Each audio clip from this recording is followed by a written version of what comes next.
yatima msilie, nitawalipia karo. Machanga yanapoisha wewe uonekani.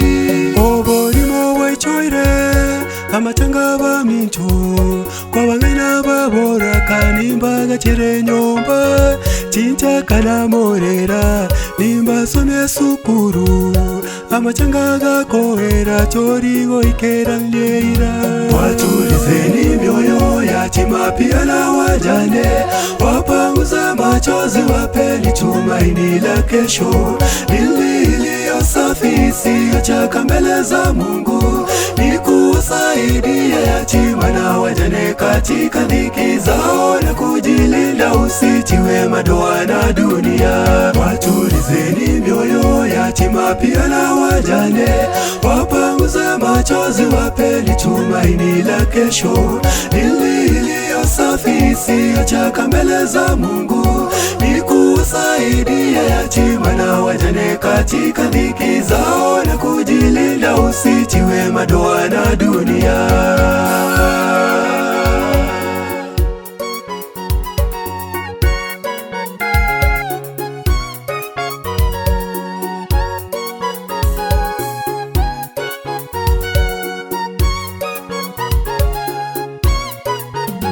Timiza ahadi ulizoahidi, usiseme uongo tukupigie makofi. Tuwafariji wote walo katika dhiki zozote, vile tunafarijiwa naye Mungu. Timiza ahadi ulizoahidi, usiseme uongo tukupigie makofi. Tuwafariji wote walo katika dhiki zozote, vile tunafarijiwa naye Mungu. Watulizeni mioyo yatima pia na wajane, wapanguza machozi, wapeni tumaini la kesho. Iliyo safi isiyochaka mbele za Mungu, ni kusaidia yatima na wajane katika dhiki zao na kujilinda usitiwe madoa na dunia. Watulizeni mioyo yatima pia na wajane, wapanguza machozi, wapeni tumaini la kesho.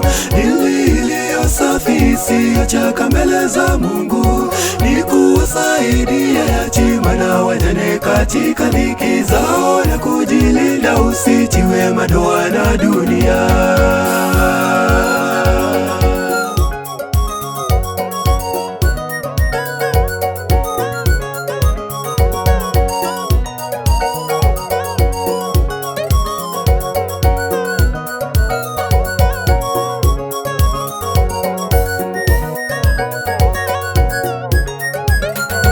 Mwitwikeni Mungu hofu zenu, mana yeye hujishughulisha sana na maombi yenu.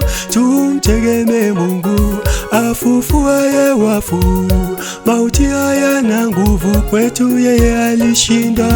Mwitwikeni Mungu hofu zenu, mana yeye hujishughulisha sana na maombi yenu. Tumtegemee Mungu afufuaye wafu, mauti hayana nguvu kwetu, yeye alishinda. Watulizeni mioyo yatima pia na wajane, wapanguza machozi, wapeni tumaini la kesho. Iliyo safi isiyochaka mbele za Mungu, ni kusaidia yatima na wajane katika dhiki zao na kujilinda usitiwe madoa na dunia. Watulizeni mioyo yatima pia na wajane, wapanguza machozi, wapeni tumaini la kesho. Iliyo safi isiyochaka mbele za Mungu, ni kusaidia yatima na wajane katika dhiki zao na kujilinda usitiwe madoa na dunia. Watulizeni mioyo yatima pia na wajane, wapanguza machozi, wapeni tumaini la kesho. Iliyo safi isiyochaka mbele za Mungu, ni kusaidia yatima na wajane katika dhiki zao na kujilinda kujilinda usitiwe madoa na dunia. Watulizeni mioyo yatima pia na wajane, wapanguze machozi, wapeni tumaini la kesho. Iliyo safi isiyochaka mbele za Mungu, ni kuwasaidia yatima na wajane katika dhiki zao, na kujilinda usitiwe madoa na dunia.